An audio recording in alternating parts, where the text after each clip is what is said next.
and welcome. You're watching the latest edition of 6 Stories at 6 with me, Oyana Mitra. Over the next half an hour, I will take you through the details of those 6 stories which have dominated the headlines today. So here we go. Up first, massive uproar in Rajasthan, specifically in Udaipur, as we saw today, over the Supreme Court order on the Aravallis, and even more so on the Government of India's defense on it. As these protests continue, we'll show you how the Environment Minister has now been forced to respond.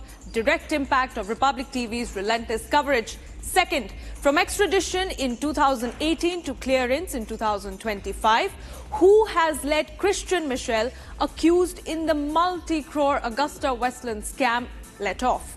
Third, the post-Operation Sindoor doctrine gone clearly for a toss. India's aviation watchdog, the DGCA, has now green signals the use of Turkish aircraft and crew right here on Indian soil. What's this controversy about? We'll tell you. Next, another day, another critical situation on another Air India flight as it returned to the departure point in the national capital, citing low engine fuel. And then we take you to West Bengal, viewers, where the ruling administration is in the middle of a controversy after a singer was targeted by the TMC over a song. And finally, an SOS message from Ukraine, where Gujarat origin Sahil went to study in Russia, was forced into the war zone by the authorities. Get you that at 6 Stories at 6 this evening. With that, let's get started. And we take you to our first story, viewers. While the Government of India presented an unconvincing defense of the Supreme Court order on the Aravallis, protests in Rajasthan intensified earlier today for saving the Aravalli range. People gathered in large numbers across Udaipur demanding concrete steps to protect the Aravallis. They gave a point-by-point rebuttal of the government's defense. Here's what happened in Udaipur earlier today and how is it. And we'll also tell you what is it that the minister has now been forced to say as a result of Republic TV's coverage. Take a look.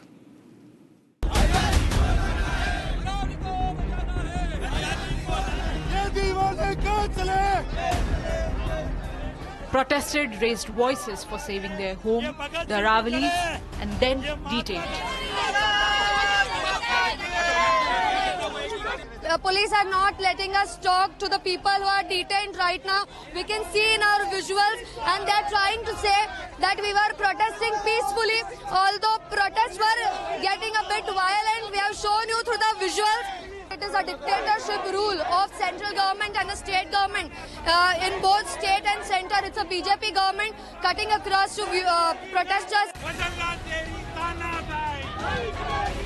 Protesting voices intensify across the country over Supreme Court's order changing the definition of what can be considered part of Aravallis. And today, people from across the state of Rajasthan gathered in Udaipur demanding protection of Aravallis, the green lungs of North India.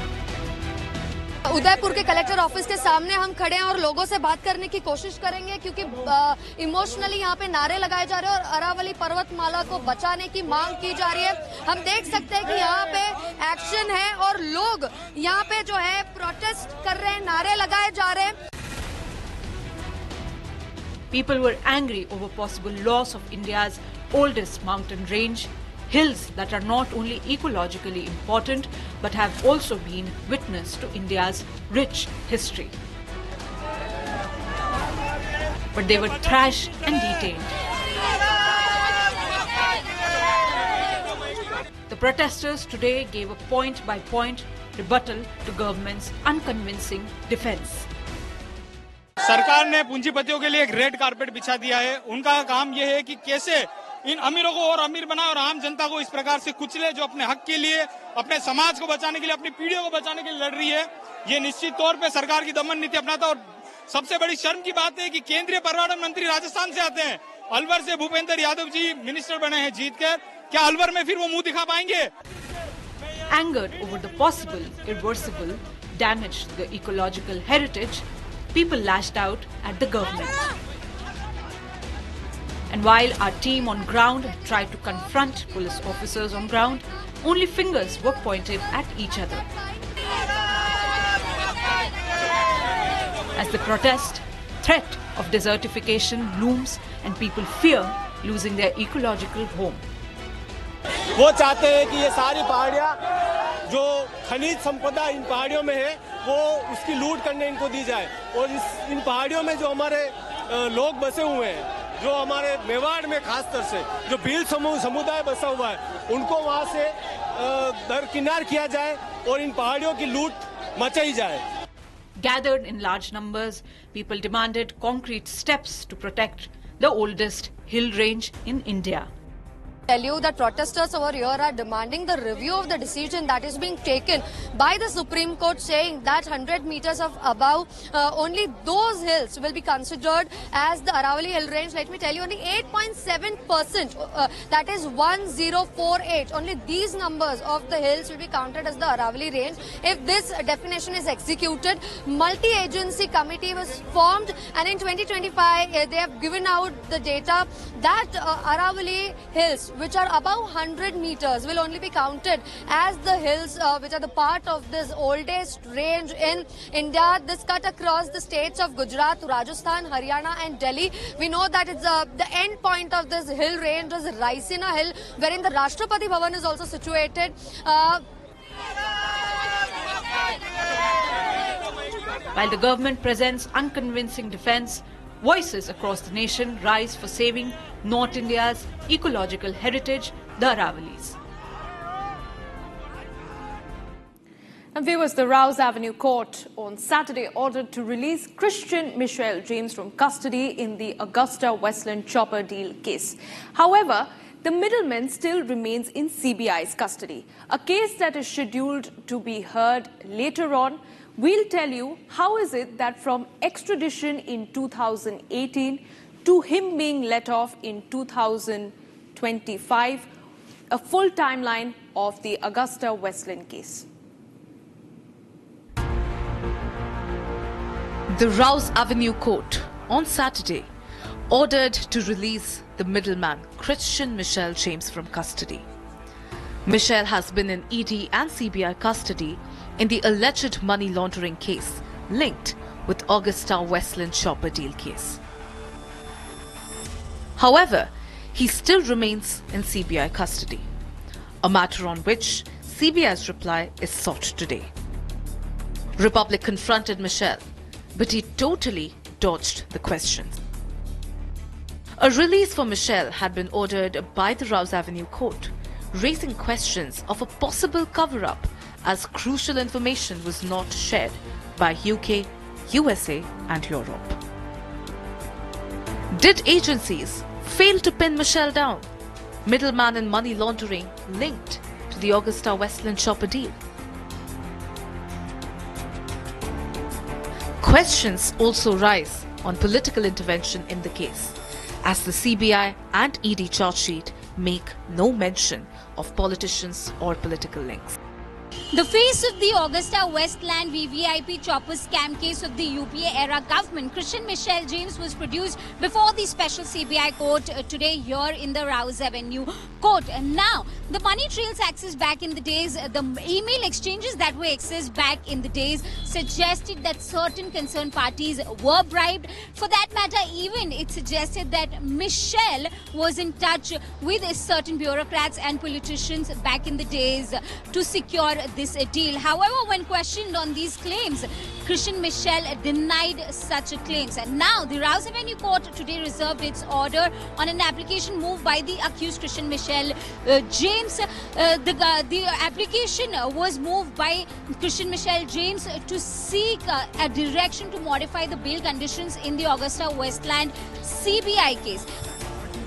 Not only this, the agencies have also failed to establish the money trail in the Augusta Westland case.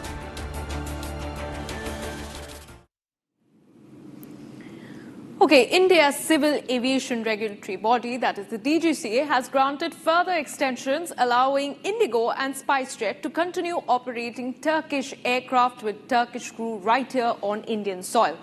Sources say that Indigo has received a third extension to lease two Boeing 777-300ER aircraft from a Turkish airline, with the planes and crew still operating in Indian airspace. SpiceJet, meanwhile, has leased at least 5 Boeing aircraft from Turkish operator Corendon Airlines under similar arrangements. The continued approvals come despite earlier expectations that such foreign leasing pacts will be phased out after Operation Sindoor. All about this controversy in this next report. In a surprising move, the DGCA has extended clearances for the use of Turkish aircrafts and crews by Indian Airlines. Permissions have been granted to Indigo and SpiceJet to keep operating Turkish aircraft with Turkish crew. This despite earlier pledges by the DGCA to phase out such deals post-Operation Sindoor. Now, this decision has sparked debate over national security and economic priorities. Two Turkish Boeing 777-300ER aircraft leased by Indigo continue to fly routes like Delhi-Istanbul and Mumbai-Istanbul with Turkish crew. Indigo is operating direct flights to Istanbul with the two leased aircrafts from Turkish Airlines having over 500 seats each. Meanwhile, SpiceJet's 5 leased Corendon Airlines planes are also operational. The DGCA granted Indigo a third extension until February 2026, citing operational exigencies. Sources say the move aims to mitigate aviation losses and ensure seamless travel amid strained India-Turkey ties. Remember, viewers, how Turkey backed Pakistan and condemned India's strikes on terror camps during Operation Sindoor? Earlier on May 15, aviation security watchdog BCAS revoked the security clearance for Turkish company Celebi Airport Services. This was done in the interest of national security days after Turkey backed Pakistan. Turkey's Pakistan tilt and alleged support for terror, while DGCA's extension for Turkish aircrafts points to one big question. Has the post-Operation Sindoor promise now been forgotten? Okay, and earlier this morning, a Mumbai-bound Air India flight reported a serious technical glitch.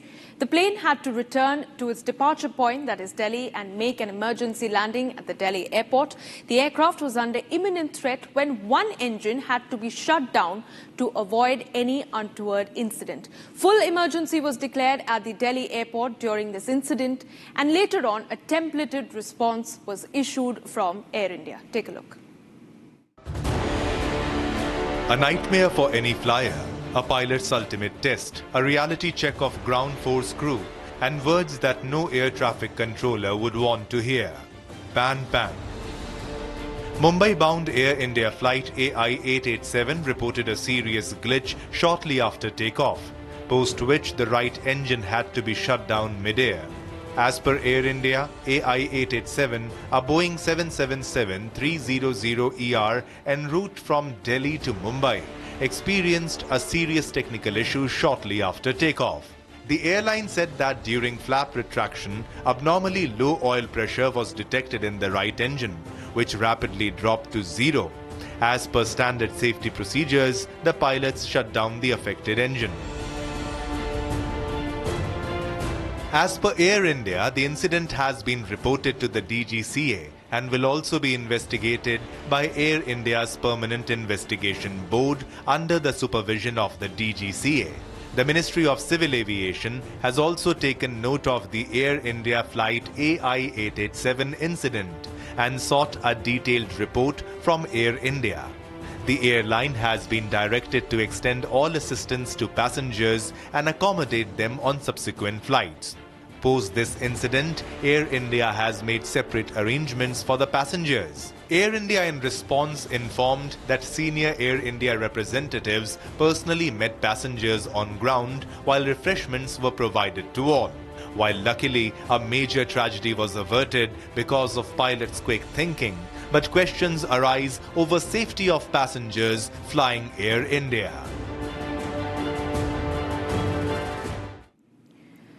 viewers, a major controversy has erupted in West Bengal after popular Bengali singer Lagnajita Chakrabarti was allegedly stopped mid-performance from singing a devotional song.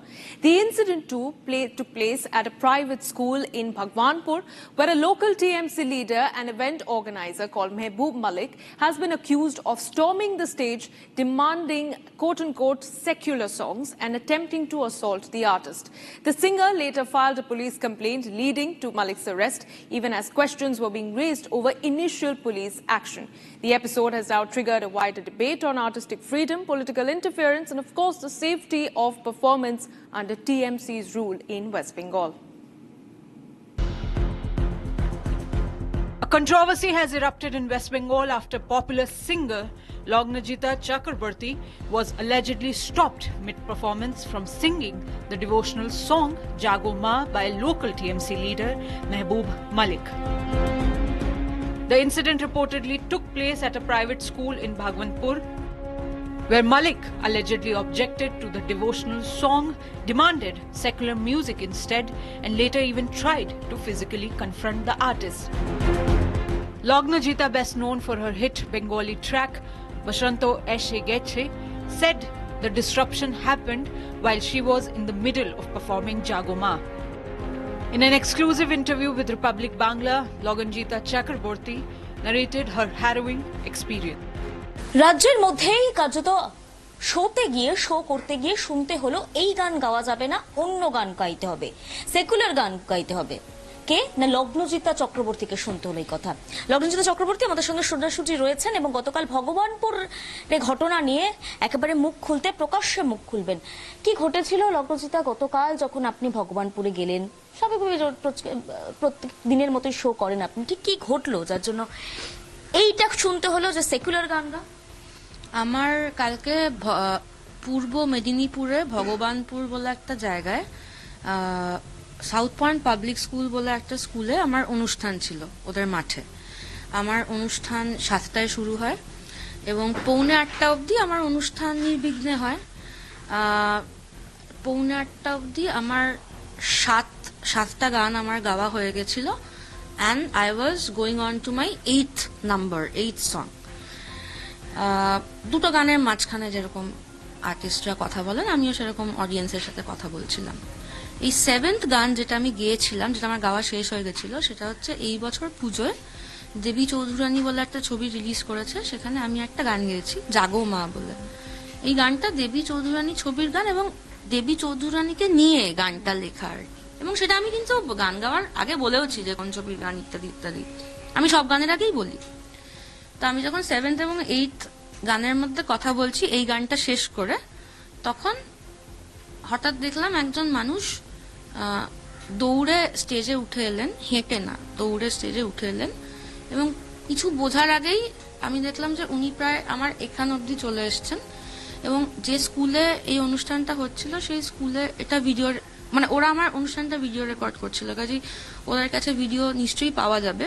ভিডিওটা দেখলেই সবাই বুঝতে পারবেন যে উনি আমাকে মারতেই উঠেছিলেন, কিন্তু উনি আনফর্চুনেটলি উনি আমাকে মারতে পারেননি, কারণ উনি যখন এরম একটা জায়গায় ছিলেন তখন 2-3 জন ওনাকে টেনে নিয়ে যায়, এবং যখন উনি আমাকে মারতে পারেন না এবং যখন ওনাকে টেনে নিয়ে যাওয়া হচ্ছে তখন, and I had the microphone in my hand, right, because I was talking to the audience, তখন উনি চিৎকার করে বলেন অনেক জাগমা হয়েছে, এবার একটু সেকুলার গা, এবং সেটা বাইরে আমার মাইক্রোফোনের থ্রু দিয়ে সেটা প্রত্যেকেই শুনতে পেয়েছেন। এবং তারপরে এটা হয়ে যাওয়ার পরে আমি অডিয়েন্সকে বলি যে যা হয়েছে সব আপনাদের চোখের সামনেই হয়েছে, এরপর তো আর আমার পক্ষে অনুষ্ঠান করা সম্ভব না, তাই আমি আজকে নেমে যাচ্ছি। এবং আমি স্টেজ থেকে নেমে যাই এবং তারপরে আমি ভগবানপুর পুলিশ স্টেশনে যাই এবং গিয়ে আমি একটা general diary. The singer later filed a formal complaint which led to Malik's arrest, although reportedly initial hesitation by the police has now triggered a departmental inquiry. What began as a cultural performance has now snowballed into a political flashpoint, raising serious questions over artistic freedom. All right, viewers, and finally, a disturbing case has emerged from the Russia-Ukraine war zone where a Gujarat origin student called Sahil, who went to Russia on a student visa, has now claimed that he was forced to join the Russian army and is now a prisoner of war in Ukraine. He has now released a video, a SOS video from Ukraine, where he has appealed to the government of India for his safe repatriation. He's appealed to Prime Minister Modi and to the Ministry of External Affairs to contact his family in Gujarat and ensure that he returns to India safely. That full video message and the details of how he was stranded in war zone for you. Sahil Mohammad Hussain, a resident of Morbi district in Gujarat, had travelled to Russia for higher studies and was working part-time with a courier firm to support himself. He alleges that Russian authorities falsely implicated him in a drugs case and then blackmailed him into joining the Russian military, promising to drop the charges. Now I'm in Ukrainian military jail because I write the war contract for Russia-Ukraine war, because I also sitting in the Russian prison camp. In the video, Sahil says he never intended to join the Russian army, but was forced after being threatened with a false criminal case. He claims that after minimal training, he was sent to active combat zones, where he was eventually captured by Ukrainian forces. In an emotional appeal, Sahil urged the Indian government to intervene diplomatically and also warned Indian students and job seekers abroad to remain cautious and not fall prey to false promises. Appeal करना चाहता हूँ अपने government से, Indian government, अपने prime minister Modi साहब से और अपने एस जयशंकर साहब से, हो सके तो मदद करी जाए. The incident has raised serious concerns about Indian nationals being lured or coerced into foreign military conflicts under false pretenses. जो अपने भारतीय नागरिकों को देना चाहता हूँ, जो कोई स्टूडेंट रशिया में आ रहा है अपनी हाई स्टडीज के लिए या फिर वर्क के लिए, बी केयरफुल, बिकॉज यहाँ पर बहुत सारे स्कैमर्स है, बहुत सारे like criminal cases, like narcotic cases and another illegal cases बहुत सारे, तो अपना ध्यान रखें. This case adds to a growing list of Indians allegedly trapped in war zones after being promised jobs or education abroad. Families back home are demanding urgent diplomatic intervention and clearer advisories for Indians travelling overseas.